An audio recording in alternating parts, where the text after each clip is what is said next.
Olá a todos, sejam bem-vindos ao Portal dos Concursos. Eu sou Tasso Rodrigues e estamos aqui para a nossa aula da nossa maravilhosa língua portuguesa. Hoje, para a aula da Polícia Militar do Estado do Rio de Janeiro. Sejam bem-vindos todos os alunos que estão se preparando aí para esse concurso tão esperado desde 2014, ou seja, há bastante tempo que nós não temos aí um edital, né, da Polícia Militar do Estado do Rio de Janeiro. Né, precisando muito, o efetivo da Polícia Militar no Rio de Janeiro realmente está deficitário, né, e enfrentando aí realmente, né, precisa, né, aí no caso dessa renovação, né, da renovação aí desse efetivo e um reforço aí do policiamento. Então, eu sou professor de língua portuguesa, já há 17 anos em que eu dou aula, né, já passei em alguns concursos públicos, inclusive eu atuo na área de segurança pública, na Polícia Rodoviária Federal. Então, eu entendo realmente como é essa expectativa de estar aí do lado de lá, né, ou seja, sentado e estudando, né, com essa responsabilidade de ter que passar no concurso público. O que eu tenho para dizer para vocês é calma e concentração, determinação, porque o edital vai sair. Dessa vez vai sair. E conforme, né, o próprio governador Cláudio Castro realmente afirmou, ele prometeu, né, está para sair realmente com um número de vagas aí bem razoável. Então, a todos que começarem a estudar agora, antes da saída do edital, as chances realmente são muito grandes para entrar na corporação. Então, é importante, né, você que esteja estudando, você que esteja se preparando para entrar, né, na Polícia Militar do Estado do Rio de Janeiro, que você realmente procure organizar os seus estudos. A prova de língua portuguesa é a prova mais cobrada, é o que tem o maior peso, inclusive no critério de desempate. Primeiro vem redação, então, e depois nós temos a língua portuguesa. Então, daí a ênfase que deve ser dada nessa disciplina, nessa matéria. Importante a gente entender uma coisa, não é porque nós falamos português que nós sabemos o que vai cair na prova, como vai ser cobrado, porque uma coisa é a teoria, são as normas gramaticais, as normas de interpretação de texto, enfim, as normas que são cobradas numa prova objetiva, e a outra coisa é a prática. A prática está eivada aí de vícios que realmente as bancas acabam realmente colocando, né, em xeque esses vícios de linguagem que nós temos. Tá? Então, eu trouxe para vocês o nosso conteúdo programático de língua portuguesa do último edital, ou seja, a gente se baseia sempre no último edital, esperando aí, né, que se houver mudanças, não serão mudanças drásticas, então é sempre o escopo, é o último edital.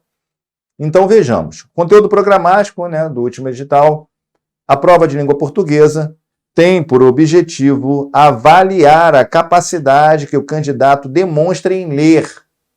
Então repare a importância da leitura na vida do candidato, até porque o candidato que tem o hábito da leitura, ele acaba realmente tendo mais facilidade para poder fazer uma prova de língua portuguesa. Isso vale para qualquer concurso público. Por que isso? Porque numa leitura, quando a gente pega um texto para ler, um livro para ler, o livro ali, ele passa por uma revisão editorial e ele respeita as normas do padrão da norma, ou melhor, ele respeita, né, as regras do padrão da norma culta da língua. Então, ao contrário, por exemplo, do candidato que não tem o hábito da leitura e está habituado a uma linguagem mais informal, ou seja, uma linguagem mais das conversas do dia a dia, que essas conversas realmente fogem. Não é isso que será cobrado numa prova. Uma outra dica que eu tenho para dar para vocês na questão da redação é em relação a escrever. A redação é uma prova em que você terá que escrever. Então, é importante que a gente exercite isso antes de fazer a prova, ou seja, a prova realmente para valer, a prova de redação para valer. Então, como é que a gente treina uma redação? Fazendo redações. Então, o máximo, ou seja, procure fazer pelo menos uma redação por semana, até o dia da prova, para que a gente possa, né, ir desenferrujando essa questão, né, esse impasse, esse bloqueio que muitos candidatos têm, que muitos alunos têm. Então, voltemos aí ao conteúdo programático da prova da Polícia Militar do Estado do Rio de Janeiro. Então, avaliar a capacidade que o candidato demonstra em ler, compreender e interpretar textos literários. Então, ao longo do nosso curso, nós vamos mostrar, nós vamos entender a diferença entre compreender e interpretar, que não é a mesma coisa. Uma coisa é compreender aquilo que está escrito, a outra coisa é interpretar aquilo que o autor afirma. Então, interpretação de texto é uma coisa, compreensão de texto é outra. Então, textos literários e não literários. Como também em empregar as normas gramaticais da língua portuguesa nos diferentes contextos significativos. Com essa finalidade, as questões percorrerão os campos programáticos e discursivos da linguagem observados no ensino médio. Então, é uma cobrança de ensino médio, professor, mas é muito difícil. Sim, eles se baseiam, né, num candidato que tenha realmente, né, cumprido aí, né, todo o programa, né, de língua portuguesa do ensino médio. Na verdade, desde o ensino fundamental até o ensino médio. Então, nesta brincadeira aí, nós temos, pelo menos, né, se contando desde o ensino fundamental até o ensino médio, nós temos 9 com 3, 12 anos de estudo. 12 anos de estudo só de língua portuguesa, que vocês precisam, pelo menos, discernir, né, para poder, ao chegar na prova, ao chegar à prova, poderem fazer realmente uma prova, pelo menos, razoável, para ter uma boa nota aí em língua portuguesa. Então, voltando. Dessa forma, sem inquiri-lo diretamente sobre problemas teóricos da língua portuguesa, será verificado se o candidato incorporou à sua prática linguística as normas apreendidas no trato com os diferentes tipos de texto. O que ele quer dizer é se o candidato, eles querem avaliar se o candidato realmente ele consegue entender e como ele pode pôr em prática as normas da língua portuguesa. Ou seja, eles esperam um candidato que, pelo menos, tenha um conhecimento razoável de língua portuguesa. É isso. Então, vamos lá. As questões poderão ser teoricamente baseadas nos seguintes pontos. Então, vamos ver quais são os pontos tratados. E eu vou, ou seja, se a gente parar para avaliar, a gente tem todo o conteúdo aí de língua portuguesa, né, desde morfologia, fonética, né, até interpretação de texto, ou seja, ele está pedindo tudo. E a gente vai avaliar aqui o que é mais cobrado, o que é mais realmente exigido aí na prova da Polícia Militar. Então, vejamos. Ele começa com interpretação e compreensão de texto. Professor, não é a mesma coisa interpretação e compreensão de texto? Não, não é a mesma coisa. Interpretação de texto vamos lá. Compreensão de texto é compreender aquilo que está escrito. Se escreve algo ali no texto e o candidato tem que entender apenas aquilo que está no texto. Já na interpretação de texto, é avaliado ali, no caso, né, ou seja, dado um texto, e o candidato tem que ter um conhecimento fora do texto, que nós chamamos de conhecimento intertextual. Ou seja, é importante que o candidato tenha um conhecimento a partir de livros, a partir de noticiários, conhecimento histórico. Inclusive, a disciplina de História ela é cobrada na prova da Polícia Militar, tendo, inclusive, sendo critério de desempate, perdendo apenas para a língua portuguesa e redação. Então, realmente, a Polícia Militar ela tem essa tradição de dar uma ênfase à história. Então, é importante que nós entendamos a história, principalmente a história do Brasil e a história também, né, contemporânea. Tá certo? Então, voltando, interpretação e compreensão de textos. Construção de sentido e efeitos de sentido. Ou seja, o que é sentido? É significado. Isso é semântica. Ou seja, semântica é o que você entende, ou seja, qual o significado de determinadas expressões, de determinadas frases, de determinadas palavras. Então, o efeito de sentido e a construção do sentido. Denotação e conotação. Inclusive, ele explica o que é a denotação e o que é a conotação. Denotação, sentido literal, conotação, sentido figurado. Como assim? Denotação. Repare que denotação começa com D de dicionário. Então, a denotação é aquilo que está descrito no dicionário, como nós entendemos aquilo que está escrito no dicionário. Já a conotação é aquela linguagem do nosso cotidiano, ou seja, aquelas que estão munidas de figuras de linguagem. Tá certo? Relações lexicais, depois intertextualidade. Lembra que nós falamos aqui da questão, né, da intertextualidade, ou seja, do conhecimento fora.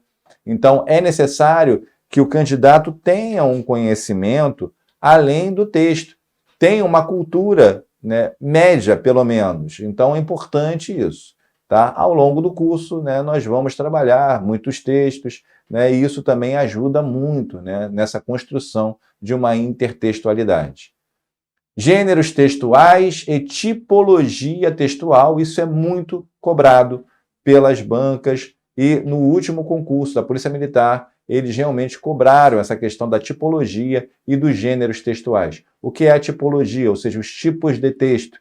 Segundo a classificação básica, nós temos o texto narrativo, o texto descritivo, o texto dissertativo e também o texto injuntivo. Segundo Evanildo Bechara, né, ele classifica em 3 os tipos de texto, basicamente em 3. Narrativo. O que é um texto narrativo? É um conto, ou seja, é contar uma história, é narrar uma história. Um texto narrativo, o autor, ele é chamado de narrador. Ele conta, ele narra uma história, e essa história pode ser uma história da qual ele faz parte ou uma história da qual ele não faz parte. Quando ele conta uma história da qual ele faz parte, ele é chamado de narrador-personagem. Quando ele conta uma história da qual ele não faz parte, ele é chamado apenas de narrador-observador. Normalmente, um texto da qual ele faz parte é contado em primeira pessoa, ou seja, porque a primeira pessoa é aquela que fala. Ou então, se ele não faz parte daquele texto, ele conta o texto em terceira pessoa, ou seja, ele conta o texto, né, de uma história de uma outra pessoa, que não seja ele. Isso é o texto narrativo. Já o texto descritivo, ele é um texto acessório, é um texto auxiliar. A descrição, ela se caracteriza por apresentar detalhes, características de algo, características de alguém. Imagine um retrato em que uma pessoa tem que olhar para aquele retrato e falar o que vê naquele retrato, naquela foto, né, naquela fotografia. Então, ao olhar para uma fotografia e dizer o que vê naquela fotografia, a pessoa faz o uso da descrição, tá certo? E também nós temos o texto dissertativo argumentativo. O texto dissertativo argumentativo, o autor, ele defende uma opinião, ele defende uma ideia chamada de tese. Essa tese, né, nesse caso, é a opinião dele a respeito de um determinado problema ou um tema. Por exemplo, ele vai dar opinião a respeito de segurança pública, vai dar opinião a respeito de educação, de meio ambiente, enfim, dos diversos temas. Por isso, a importância de nós fazermos, né, uma pesquisa, uma leitura, sempre, né, tendo um conhecimento superficial da maioria dos assuntos. Não precisamos ser especialistas nos diversos assuntos, mas, pelo menos, ter um conhecimento superficial. Ao visualizar, né, um noticiário, pode ser televisivo, pode ser no jornal, pode ser, hoje em dia, a gente nem vê mais jornal, né, impresso, a gente vê mais pela internet, mas, enfim, ao visualizar uma notícia, seja ela impressa, seja ela da internet, seja ela da televisão, né, é importante que nós saibamos do que se trata, né, não fiquemos, né, pelo menos alheio àquilo que está sendo falado ali, tá certo? Então, ou seja, isso é o texto dissertativo argumentativo. Então, esses três tipos de texto, ou seja, segundo a tipologia textual, é a classificação dada por Evanildo Bechara. Há ainda uma quarta, que é o texto injuntivo. O texto injuntivo é um texto em que há ordens. Como assim ordens? Por exemplo, os manuais de instrução, as receitas culinárias. Repare que no manual, numa receita, por exemplo, uma receita culinária, né, o que vem ali no texto são verbos dando ordens. Adicione açúcar, não coloque tal coisa, mexa, não coloque sal, enfim, ele está sempre dando ordens. Imagine, por exemplo, uma bula de remédio, né? Ele é um texto injuntivo. Ele pede, né? Tome o remédio, né, 3 vezes ao dia, ou seja, já está dando uma ordem. Mantenha o remédio, o medicamento fora do alcance das crianças, ou seja, está dando uma ordem. Então, o texto injuntivo ele é munido de ordens, né? Então, ele está o tempo todo dando ordens para que seja feito ou não seja feito tal coisa, tá certo? Manual de instrução, por exemplo, né? Desligue o aparelho da tomada, enfim, ele está sempre dando ordens, tá? Então, esses são os quatro tipos de texto que nós temos: narrativo, descritivo, dissertativo, argumentativo e o texto injuntivo, tá certo? Já em relação aos gêneros textuais, o que é um gênero textual? São os tipos de texto, ou melhor, são, por exemplo, como esses textos são escritos, de que maneira eles podem se apresentar em cartas, em contos, em e-mails, em telegramas, em colunas, em crônicas. Então, os gêneros são as formas, né, de textos. Depois, linguagem verbal e linguagem não verbal. O que é linguagem verbal? A linguagem verbal é aquela que se utiliza de palavras. Então, isso que nós estamos fazendo aqui, nós estamos fazendo o uso da linguagem verbal, porque nós estamos nos utilizando de palavras, sejam escritas ou faladas. Já a linguagem não verbal é aquela que não se utiliza de palavras. Ou seja, como assim, professor? Como pode ter uma linguagem não verbal? Vamos imaginar, por exemplo, um sinal de trânsito. O sinal de trânsito, ele tem 3 cores, né? O sinal semafórico. Ele tem o vermelho, tem o amarelo e tem o verde.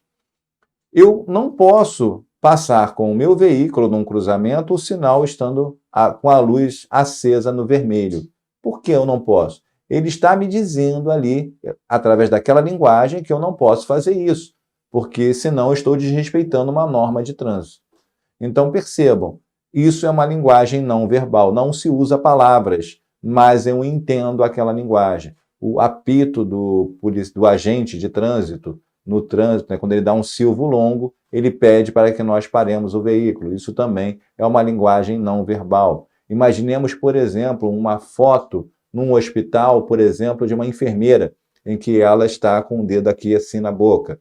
Ou seja, aquilo é uma linguagem não verbal, nós entendemos que não podemos, né, falar, ou seja, que devemos ficar em silêncio naquele ambiente. E repare que todas essas formas de linguagem não fazem uso de palavras diretamente, mas nós conseguimos entender. As placas de trânsito, por exemplo, também são formas de linguagem não verbal, tá certo? Então, depois, funções da linguagem, ou seja, o que são as funções da linguagem?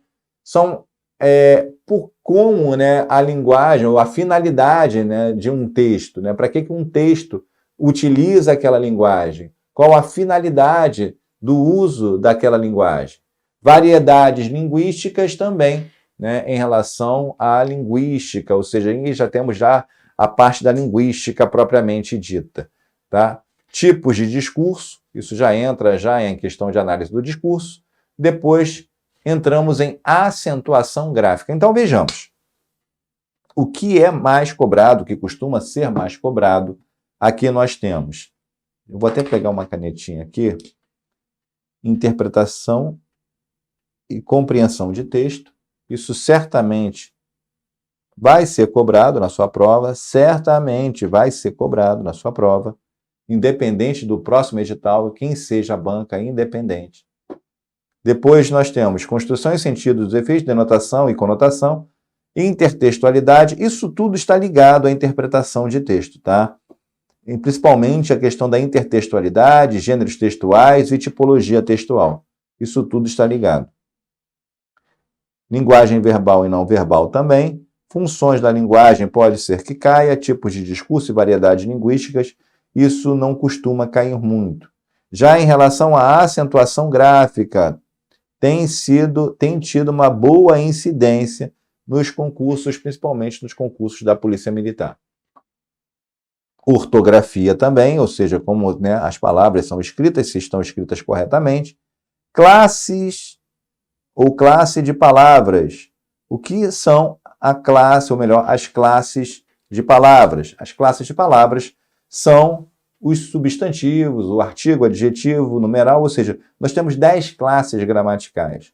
Então, nas classes de palavras, eles vão nos apresentar, né, cada palavrinha. Nós temos que conhecer quem são cada palavrinha dessa. Ou melhor, quem é cada palavrinha dessa. Quem é o substantivo, quem é o artigo, quem é o adjetivo, quem é o numeral, e tudo isso nós veremos ao longo do curso. Todas essas classes gramaticais. Principalmente o verbo. O verbo tem sido um assunto muito cobrado nos concursos da Polícia Militar e nos demais concursos também, principalmente da área de segurança pública. Então, as bancas vêm cobrando este assunto relacionado a verbo. E, realmente, o verbo é um assunto mais denso, é um assunto realmente mais pesado, tá? Importante nós entendermos que o verbo é uma classe gramatical, é a mais importante. Das 10 classes gramaticais, o verbo é a mais importante.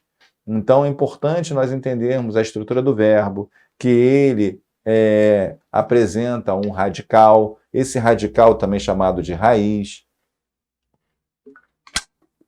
que o verbo, ele no caso, né, ele apresenta ali as formas de conjugação, então é importante nós guardarmos as conjugações verbais, entendermos os tempos, para que servem os tempos, ou seja, o que cada tempo, o que difere um tempo do outro. Professor, mas tem presente, passado e futuro, isso basta.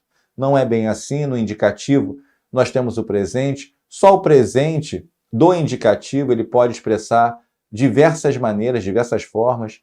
Ele pode expressar uma ação que acontece próximo ao momento da fala, pode apresentar uma ação corriqueira, pode apresentar uma ação que aconteceu no passado, mas que traz uma história ali relevante. Então, ou seja, os passados na forma dos pretéritos, nós temos o pretérito perfeito, imperfeito e mais que perfeito, e nós explicaremos um por um a diferença deles aqui no nosso curso, tá certo? O futuro do presente e o futuro do pretérito, que são dois futuros, ou seja, para que dois futuros? Nós veremos isso com mais calma, tá certo? Só para vocês terem uma ideia, no passado, no pretérito perfeito, do pretérito imperfeito, pretérito perfeito, por que perfeito? Porque ele indica uma ação no passado perfeita, ou seja, acabada, concluída, e o imperfeito é uma ação interrompida. Então, só para a gente entender, né, a diferença de um para o outro. Então, isso é cobrado numa prova justamente como ele disse aqui. Como é que isso é aplicado na prática? Por que se usa uma determinada forma verbal num determinado assunto, num determinado contexto, e se utiliza outra forma verbal, outro tempo verbal? Então, é importante que nós entendamos essas formas verbais, esses tempos verbais e os modos, né, que são 3 modos: o indicativo, o subjuntivo e o imperativo. Indicativo expressando aí sempre uma certeza, o subjuntivo expressando dúvida e o imperativo expressando ordem, pedido, conselho. Repare, quando nós falamos do texto injuntivo, ainda agora, o texto injuntivo ele apresenta verbos no modo imperativo. Pode ser um imperativo afirmativo, ou seja, numa ordem de fazer, ou no imperativo negativo, numa ordem de não fazer. E nós vamos aprender, inclusive, como conjugar os verbos no imperativo, seja imperativo afirmativo ou imperativo negativo. Qualquer verbo nós aprenderemos aqui no nosso curso, tá certo? Então, é importante que a gente também saiba conjugar alguns verbos. Então, eu peço sempre aos alunos, né, uma lista de 7 verbinhos que vocês precisam conjugar. 7 verbos. Quem são eles? O verbo ter, o verbo vir, o verbo ver, o verbo pôr, o verbo haver, o verbo ser e o verbo ir. Esses 7 verbos são importantíssimos. Então, o aluno ele precisa saber conjugar esses verbos para chegar na hora da prova, ele saber, né, como se o verbo está realmente ali, né, se apresentando de uma forma correta ou não. Professor, mas na minha prova não caiu o verbo ter, caiu o verbo conter. É derivado do verbo ter. Repare, se eu sei conjugar o verbo ter, eu sei conjugar todos os seus derivados. Então, se eu tenho o trabalho de conjugar 7 verbos, desses 7 verbos eu multiplico aí pelo menos por 5 ou 6 aí. Porque o verbo ter, ele tem vários derivados. Deter, conter, reter, entreter, manter, entre outros. Então, repare, se eu sei conjugar o verbo ter, eu sei conjugar todos esses derivados. Se eu sei conjugar o verbo vir, eu sei conjugar todos os seus derivados, advir, o verbo convir, o verbo intervir. Cá em prova as pessoas ficam com medo do verbo intervir. E não há que se ter medo. Basta você aprender a conjugação do verbo vir. Tá certo? O verbo haver, por exemplo, né, que traz parece um monstro para muitos alunos, nós veremos aqui também como ele deve ser conjugado. Tá certo? Inclusive a diferença entre o verbo haver e o verbo reaver, que é derivado do verbo haver. O verbo reaver, ele tem conjugações altamente complexas ali, inclusive ele tem falhas na sua conjugação, e nós vamos ver quando identificar uma dessas falhas. Então, importante o estudo aí dos verbos também, tá certo? Então, além do verbo, é claro, né, o substantivo também é uma outra classe importantíssima. Veremos uma a uma, né? O artigo, o adjetivo, o numeral, o pronome. Veremos ainda o advérbio, a lista de preposições.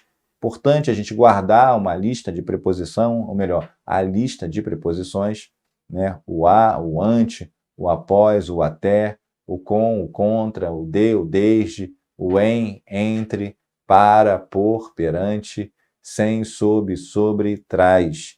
Então, guardem esta lista de preposições que nós traremos para vocês também nas nossas aulas. Nós deixaremos, inclusive, o material pronto aqui para vocês. Tá bom? Estrutura e formação de palavras. Então, tudo a ver aí com classes gramaticais. Isso aqui está linkado em relação à morfologia. Então, classe de palavras, estrutura e formação de palavras, isso aqui tem a ver com morfologia. Tá certo? Já a parte de sintaxe, nós vamos também identificar a diferença entre morfologia e sintaxe.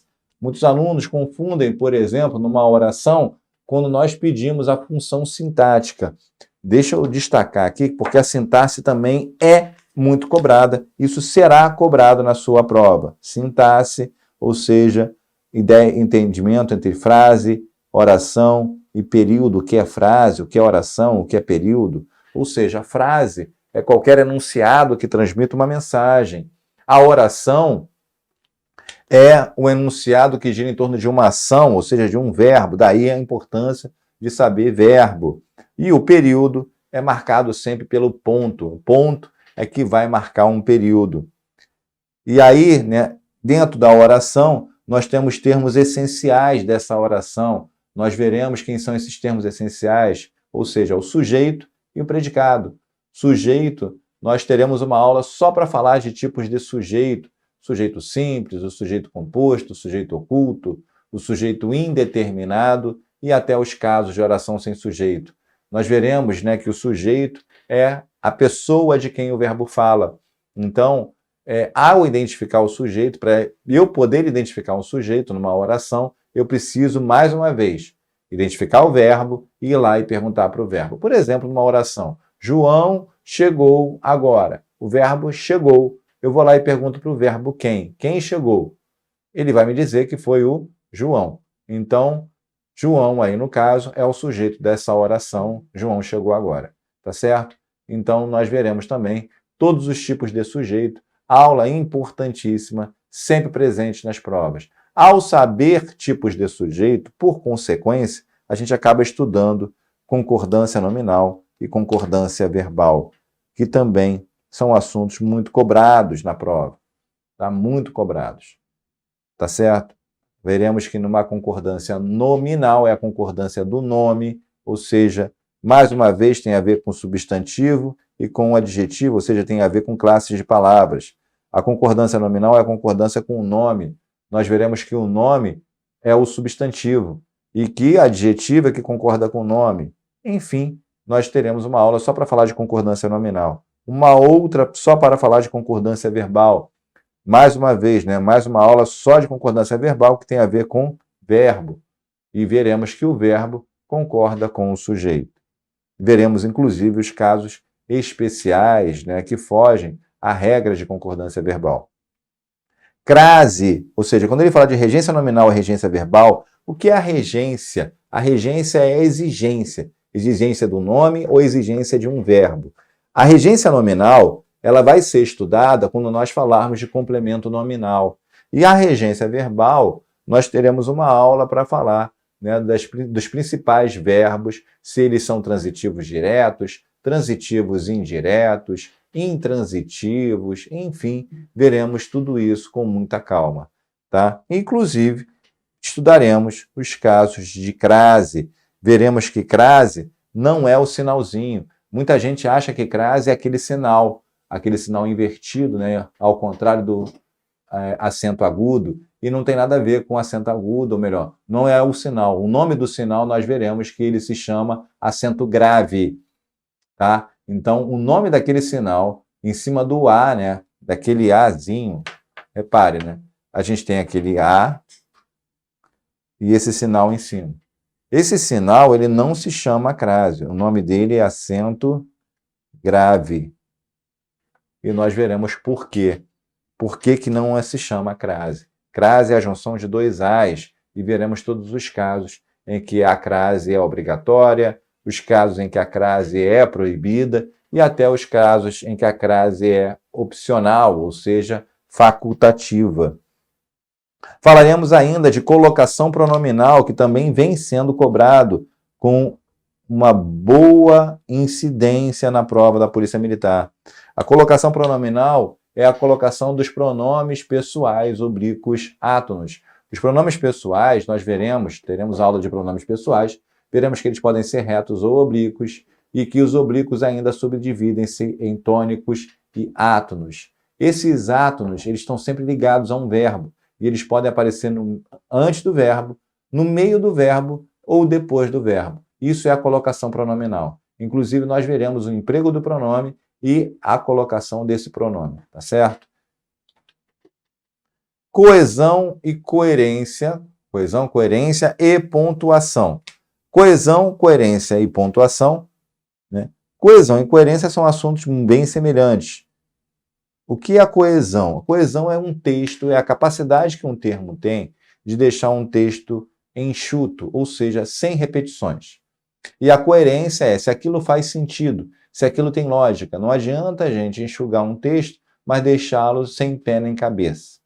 Tá certo? E a pontuação é o uso, né, da vírgula, o uso do ponto, reticências, dois pontos, aspas. Então, nós também teremos uma aula relacionada à pontuação. Então, só para a gente ter uma ideia, né, a última prova da Polícia Militar, né, do Rio de Janeiro, que aconteceu em 2014, né, ela veio cobrando aí, né, muitos assuntos. Eu trouxe aqui algumas questões. Repare, a primeira questão da prova branca, né, vem cobrando assim: analise as afirmativas referentes a um texto, ou seja, foi dado o texto, e aí ele pergunta, né, ou seja, faz perguntas relacionadas ao texto, ou seja, questão relacionada à interpretação e compreensão de texto. Depois nós temos uma outra questão em que, embora ele coloque trecho do texto, nós veremos que não há necessidade de voltar, porque a questão é relacionada à pontuação, o uso das reticências neste trecho aqui. Ele pergunta, faz essa pergunta, inclusive também em relação às aspas em Praça 15, tá certo? Depois, acentuação gráfica, ou seja, regras de acentuação gráfica, nós veremos os casos da regra geral, são 4 casos da regra geral, e veremos ainda os casos especiais, que também sofreram alteração com o novo acordo ortográfico que ocorreu em 2009 e que passou a valer de fato a partir de 2016. Falaremos, inclusive, desse acordo ortográfico o que foi, o que caiu, o que não caiu, a trema caiu, a trema não caiu, nós veremos isso, né? Se ainda se aplica alguns acentos em determinadas palavras, se não se aplica mais, o que mudou, o que não mudou, os mitos e as verdades em relação à acentuação gráfica e ao acordo ortográfico. O aluno tem mania de falar muito, né? Colocar a culpa sempre no novo acordo ortográfico. Mas o novo acordo ortográfico ele só mexeu nas regras de acentuação gráfica e emprego do hífen. Repare que o edital não cobra hífen, então a gente não precisa estudar emprego do hífen. Menos uma coisa para nós estudarmos. A questão número 4 da prova branca fala de locução verbal, ou seja, verbo, uma questão de verbo. Depois nós temos na questão número 5 outra questão relacionada a verbo, perceberam? Então, só numa questão de 10, ou melhor, numa prova de 10 questões, só aqui nós já temos 2 relacionadas a verbo. Daí a importância do estudo de verbos. Questão número 6. Analise o texto, ou melhor, o trecho, ou os trechos retirados do texto e as afirmações sobre cada um, e em seguida assinale a alternativa que contém afirmação errada, incorreta, e aí ele vem trazendo,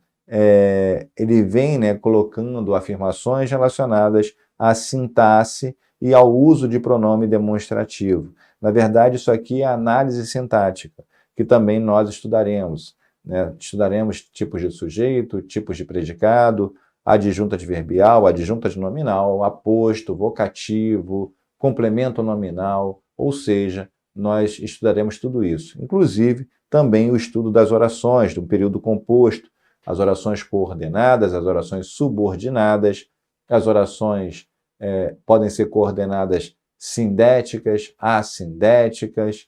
Fiquem calmos e nós veremos isso tudo com muita calma. Falaremos, inclusive, das orações subordinadas, subordinadas substantivas, subordinadas adjetivas, subordinadas adverbiais. Então, veremos tudo com muita calma. A questão número 7 identifica, ou melhor, assinale a alternativa que identifica corretamente a relação de sentido, ou seja, significado, estabelecida pelos elementos coesivos. Olha lá, a relação de coesão. Lembra que nós falamos de coesão e coerência. E a relação de coesão e coerência, aqui no caso, tem a ver com o uso das conjunções e tem a ver com a questão de período composto, que nós estudaremos também com muita calma. A questão número 8 trata de ortografia. Ele cobra aí o uso correto da escrita das palavras. A número 9, regência verbal e nominal relacionadas ao texto, inclusive quanto à crase, ao uso ou não da crase. Tá? A questão número 10 fala de gênero textual e tipologia textual, que nós comentamos aqui no início dessa nossa aula. Tá certo? Então, com isso, eu quero deixar claro para vocês que vocês estarão muito bem servidos em relação aos assuntos, aos estudos, e nós cobriremos todo o conteúdo programático do edital da Polícia Militar do Rio de Janeiro. Tá certo? Espero que todos estudem bastante, porque eu quero estar presente na posse de vocês. Espero ser convidados. Tá certo? Então, grande abraço a todos, fiquem com Deus, beijo no coração, até a próxima. Tchau, tchau, gente.